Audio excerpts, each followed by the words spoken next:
ભાઈ આજે એક એવા રિસોર્ટની અંદર આવ્યો છું કે જે રિસોર્ટની અંદર છે ને ભાઈ આ બધી વસ્તુ તમારે ખાવાની છે.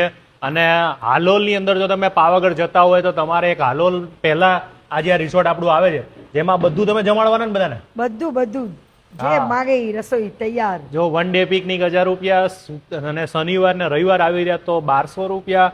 અને જો તમે કદાચ અહીં રોકાતા હોય તો 3500 રૂપિયામાં તમને 2 જણા કપલ માટે રૂમ મળવાના છે. અને જો ફેમિલી જોડે આવી રહ્યા છો બે અને 2 છોકરા હોય 4 જણા હોય તો 6000 રૂપિયામાં જોરદાર રિસોર્ટ છે. મસ્ત. મને તો ખરેખર તમારો રિસોર્ટ અને તમારો સ્વભાવ બહુ ગમ્યો. અને આ બધાને જે જમાડી રહ્યા છો મકાઈના રોટલા અને આ રીંગણાનું શાક.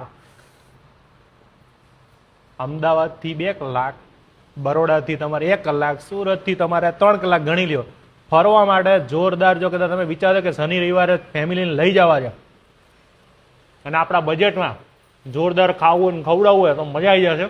જો આપણા શેફ પણ જોરદાર સારું ખવડાવશે. બરોબર ખવડાવશો ને? હો બિલકુલ. બહુ સરસ રસોઈ બનાવે છે અમારા દીપકભાઈ, ઉત્તરાખંડના શેફ છે. મસ્ત બનાવ્યું. બાકી જમવાનું જોરદાર, રોટી બધી અલગ, મસ્ત દિલથી પણ આજે મજા આવી ગઈ. ખવડાવીને ખરેખર ખુશ કરી દીધા. આજે મજા આવી ગઈ મને. Most welcome.